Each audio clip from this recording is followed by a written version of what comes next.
इत्यादी मालिकांची शीर्षक गीतं आणि झी मराठीचं शीर्षक गीतही गायलेलं आहे. तर सावनीच्या या सगळ्या टायटल सॉंगचं एक मेलडी आपल्यासमोर ती सादर करते.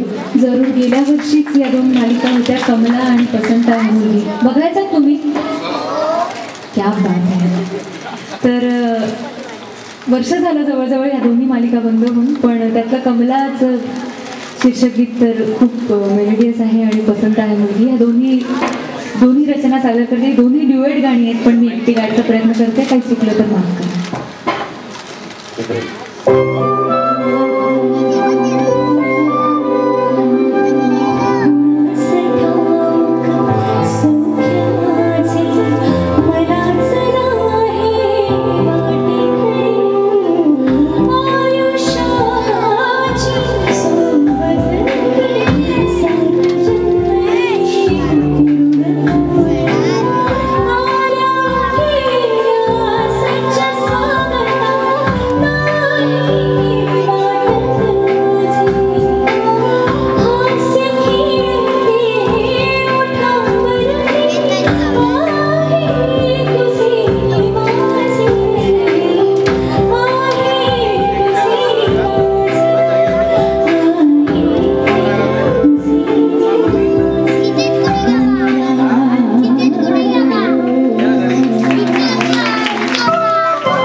व्यक्त होणाऱ्या भावना महत्त्वाच्या असतात आणि मग कधी कधी न समजणारी भाषा ही संगीताच्या जादू स्पर्शाने खूप काही सांगू जाते आणि म्हणूनच आपल्याला सर्व भाषांमधलं संगीत प्रिय असतं. मग एखादा तो धार्मिक संस्कृत श्लोक असू दे, कोलावरीसारखं तमिळ गीत असू दे किंवा इंग्रजी बीट्स असू दे, आपणही तेवढ्याच उत्साहाने आनंदाने ते गीत ऐकतो. आणि हे सांगण्याचं कारण एवढंच आहे की सावनीने मराठी आणि हिंदी गाण्यांबरोबर तमिळ गाणी गायलेली आहेत आणि ती चांगलीच तिकडे हिट झालेली आहे. तर सावनी या तमिळ गाण्यांचा प्रवास तुझा कसा काय सुरू झाला? मी शाळेत असल्यापासून मला भाषा शिकण्याची आवड होती, त्यामुळे मी शाळेपासून संस्कृत शिकले, पुढे BA संस्कृत केले, कॉलेजमध्ये असताना जर्मन शिकले, त्याचबरोबर कोकणी ही थोडीफार येत होती. मग त्याच्यानंतर कोकणी अल्बम्समध्ये गायले आणि तमिळ गाणी मी कॉलेजमध्ये असतानाच ऐकायला सुरुवात केली आणि एक कवर सॉन्ग केलं होतं जे चेन्नईतल्या एका संगीतकाराने ऐकलं आणि त्यांनी अप्रोच केलं मला की तू तमिळ गाणं गाऊ इच्छितेस का. तर ते माझ्यासाठी स्वप्नवत होतं, कारण त्याचाच ध्यास होता कुठेतरी मला की त्या इंडस्ट्रीमध्येही काम करावं. तर अशा प्रकारे मी माझं पहिलं तमिळ गाणं रेकॉर्ड केलं 2 वर्षापूर्वी आणि त्याच्यानंतर बाप्पाच्या आशीर्वादाने गेल्या 2 वर्षात जवळजवळ 10 ते 12 तमिळ गाणं मी गायले. तमिळ, तेलुगू, मल्याळम आणि कन्नड या 4 भाषांमध्ये माझं संगीत प्रवास आता सुरू झाला. वाह, क्या बात आहे. पण मग त्यातली एक आम्हाला जिल्ह्यात थोडीशी मला ती भाषा काही कळत नाही, मला बोलताही येत नाही, पण मी ती मराठीत लिहून घेते आपल्या आणि तसं उच्चार करण्याचा प्रयत्न करते. पण तिथले संगीतकार खूप मेहनतीने माझ्याकडून ते गाऊन घेतात. 2-3च ओळी ऐकवते, कारण मी म्हटलं तसं मला ते पाठ नाही आहे. पण संगीत हीच एक वेगळी भाषा आहे, संगीताला भाषेचं बंधन आहे, त्यामुळे तुम्ही नक्की एन्जॉय करा.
अजिंठा, अजब लग्नाची गजब गोष्ट, बहरू पैलवान की जय, मान सन्मान, प्राईम टाईम, पिंडदान, वन वे तिकीट अशा अनेक चित्रपटांमधून पार्श्वगायन केले. अनेक संगीताचे कार्यक्रम तर ती करतेच, पण त्याचबरोबर तिचा आशा आहे हा एक हिंदी अल्बम आणि 2 मराठी अल्बम प्रसिद्ध झाले. तर सामने या चित्रपटातलं तुझं आवडतं गीत कोणतं आहे, म्हणजे तो गायलेला पाहिजे? मला शक्यतो माझी गाणी आवडत नाही पण गेल्या वर्षी शॉर्टकट नावाची फिल्म आली होती, त्याच्यात मखमली नावाचं एक गाणं होतं जे परत निलेशचं होतं, तर ते आवडतं, ते चाल आवडते माझं गाणं. Okay okay. पण मग तुझ्या आवाजाची आणि सौंदर्याची एवढी मोहिनी आहेत म्हटल्यावर हजारो फॅन्स आहेत, तर त्या फॅन्स बरोबरचा एखादा म्हणजे असा मनाला भावणारा, समाधान देणारा काही प्रसंग किंवा आठवण आहे? अनेक आहेत. मी खूपच भाग्यवान आहे की एवढे सगळे फॅन्स मला लाभतात.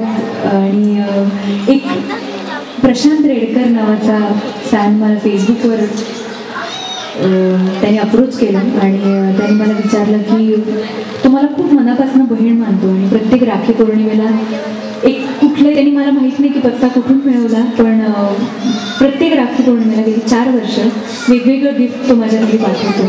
आणि मला इतकं भारावून जायला होतं की खरंच मी एवढं काय केलं आहे की ज्यामुळे लोकांचं एवढं प्रेम मला मिळतं, तर खूप भारावून जायला होतं. तर त्याच प्रशांत रेडकरनी गेल्या वर्षी माझी वेबसाईट तयार केली स्वतःहून, विकिपीडियावरची सगळी माझी माहिती गोळा करून बाळांनो वेबसाईट तयार केली. आणि ह्या वर्षी त्यांनी माझं ॲप तयार केलं आणि मी मराठीतली पहिली गायिका ठरले की जिचं स्वतःचं अँड्रॉइड ॲप आहे आणि तेही सगळं क्रेडिट त्याचंच आहे. आणि तो इतका छान उत्तम फॅन मला लाभला ज्यांनी माझं ॲप तयार केलं. एकदा तिच्या ॲपला तुम्ही विजिट द्या, वेबसाईटला विजिट द्या. आणि हे फ्री ॲप आहे त्यामुळे तुम्ही आता बसल्या बसल्याही डाउनलोड करू शकता, कुठलेही पैसे चार्जेस त्याच्यासाठी नाही.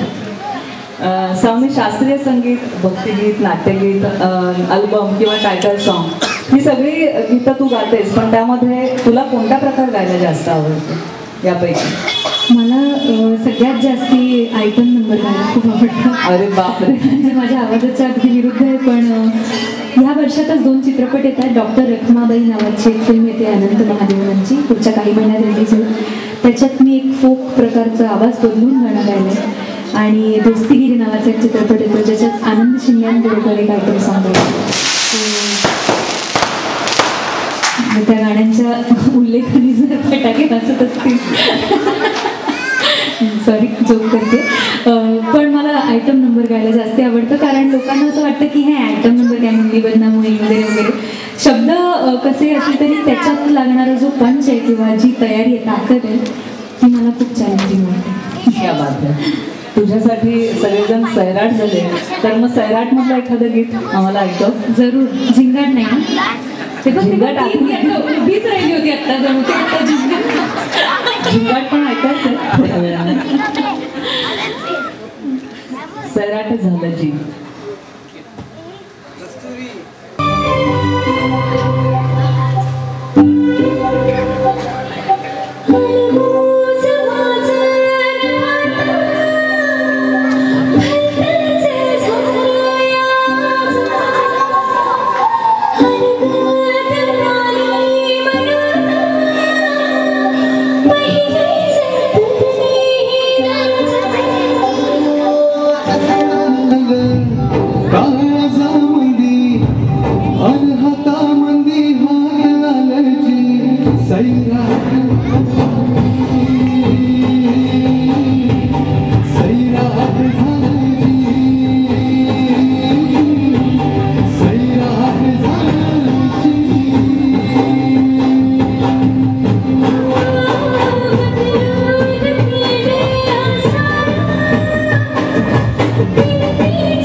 अरविंद जोगळे, त्यानंतर ऑक्टोपॅडची साथ देत आहेत प्रवीण पवार रत्नागिरीवरून आलेले आहेत, सिंथेसायझरवर आहेत राजू किल्लेकर आणि इकडे ह्या सिंथेसायझरवर आहेत झंकार कानडे. आपल्याला चला हवा येऊ द्या मध्ये जे काही हात दिसतात ते आपल्या झंकारचे आहेत, ते एकदा जोरदार टाळ्या चेहराही दिसतो मधून. या वादकांची मी एवढीच ओळख करून का दिली, कारण यांनी इतके कार्यक्रम केलेत मोठमोठ्या कलाकारांबरोबर, तर प्रत्येकाची लिस्ट वाचत बसायला लागेल.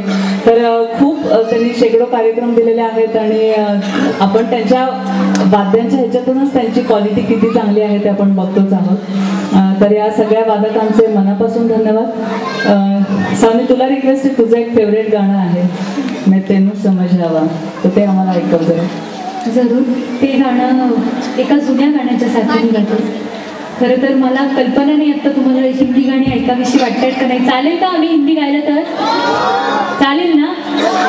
कारण आज आम्ही तुमचं मनोरंजन करायला आणि बाप्पाची सेवा करायला उपस्थित होतो, त्यामुळे तुम्ही अगदी आवर्जून सांगा तुम्हाला काय ऐकावं असं वाटतंय.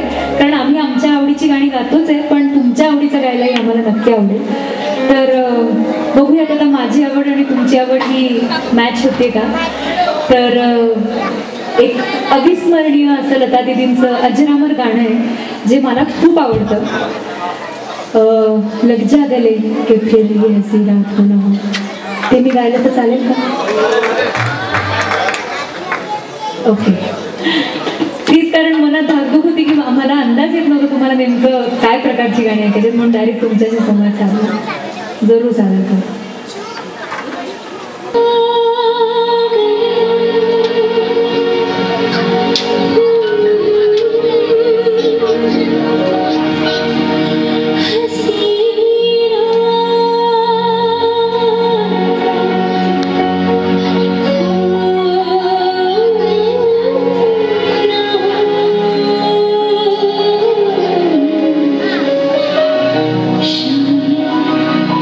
Baby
माझ्या अगदी जवळचं गाणं आहे, कारण माझे वडील डॉक्टर रवींद्र खांबोटे हे ज्यांचे शिष्य आहेत ते प्रख्यात गायक डॉक्टर वसंतराव देशपांडे, त्यांचे सुंदर असं गाणं आहे खळे काकांनी संगीतबद्ध केलेलं, बगळ्यांची माळ फुले अजूनही अंबरावर, त्याची फरमाईश केली आणि ते मी माझ्या सावनी अनप्लग्ड या यूट्यूब सिरीजमध्ये अनप्लग्ड फॉर्ममध्ये परफॉर्म केलं होतं. तर आता आम्ही काहीच खरं तर रिहर्सल केली नाही, पण त्याचा मुखडा फरमाईश झाली, त्यामुळे मुखडा नक्की ऐकते.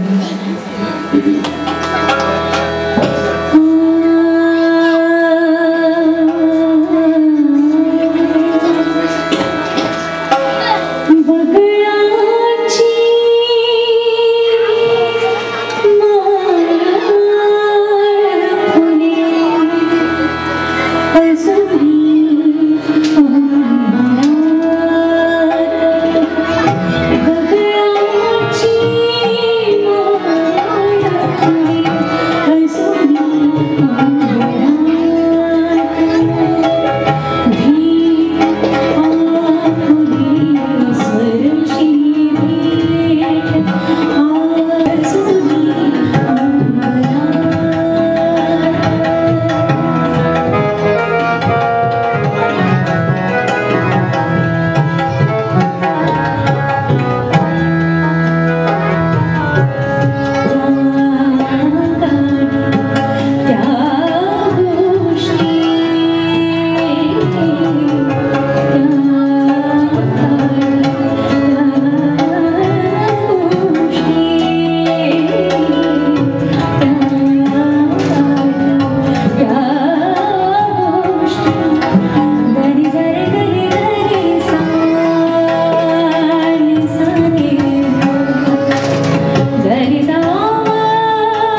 बर्मनदा यांचं संगीत होतं आणि आनंद बक्षी गीतकार होते.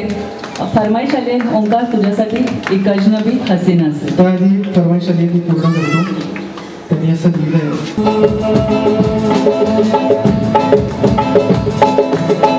हर करम अपना करेंगे, हर करम अपना करेंगे, है वतन तेरे लिए, दिल दिया है जान तेरे लिए, वतन तेरे लिए,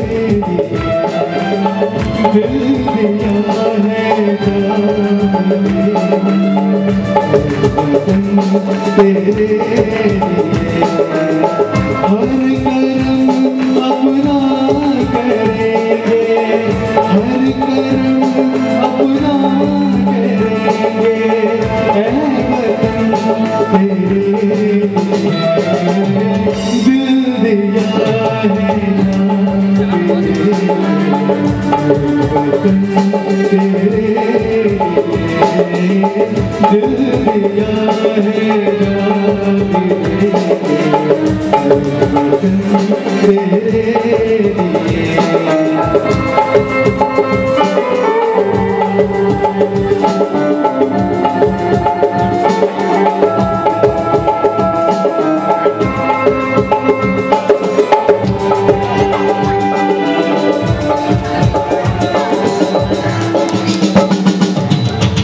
Thank you.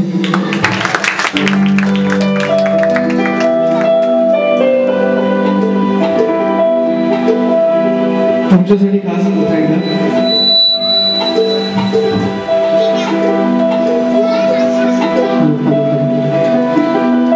वो अचानक आ गई यूं नजर के सामने, जैसे निकल आया घटा से छटा,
Thank you.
आवाजाचं. तर ओंकार तुला विनंती करते की सावनीसाठी आज गाणं होऊ दे, याडं लागलं.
ठीक आहे बुवा.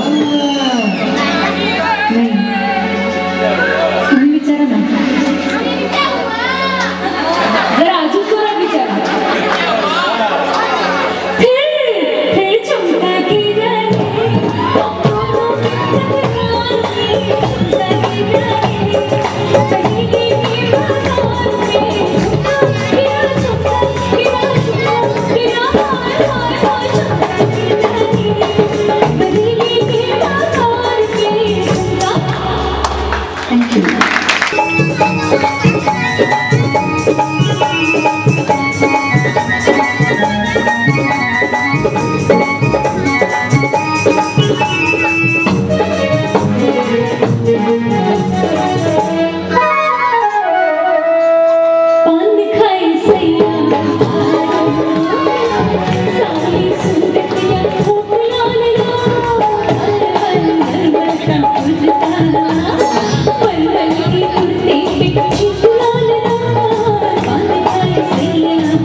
मंडळाचे जे कार्यकर्ते आहेत त्यांची मनापासून ऋणी आहे. कारण गेली 4 वर्ष माझ्यावर त्यांनी विश्वास ठेवून इथे कार्यक्रम ऑर्गनाईज करण्याची संधी दिली, तर त्याबद्दल त्यांचे मी मनापासून धन्यवाद मानते.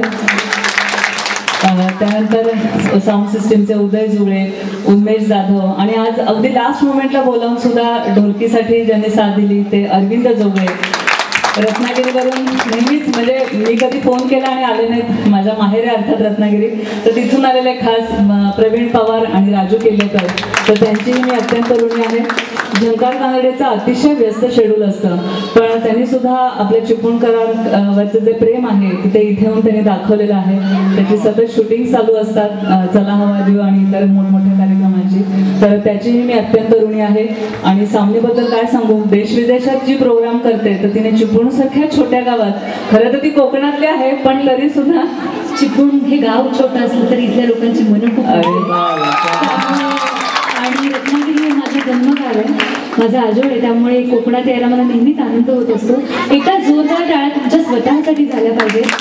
इतकी काही लोक मोठे आहे, इतक्या लांब लांबपर्यंत लोक बसली आहेत आणि इतक्या मनापासून तुम्ही आम्हाला दाद देताय, खरंच मनापासून धन्यवाद. थँक्यू.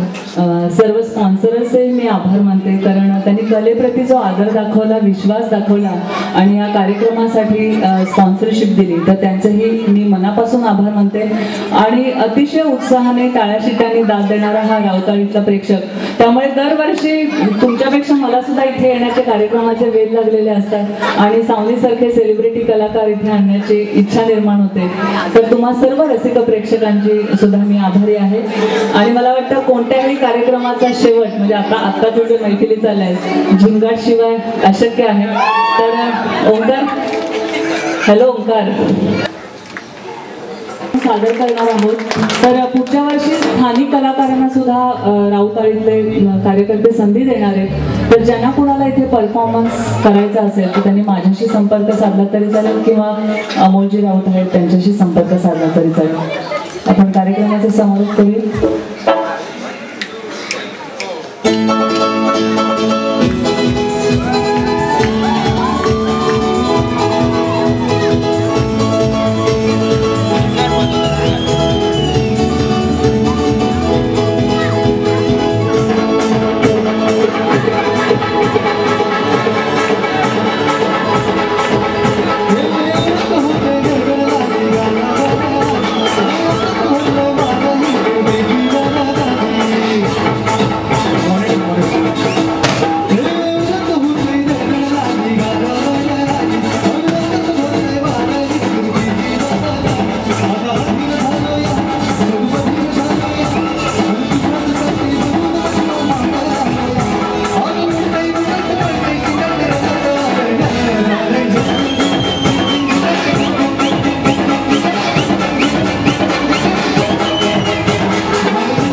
तुमच्या सर्वांच्या मनोकामना पूर्ण करोत या सदिच्छांसह गुड नाईट, शुभरात्री.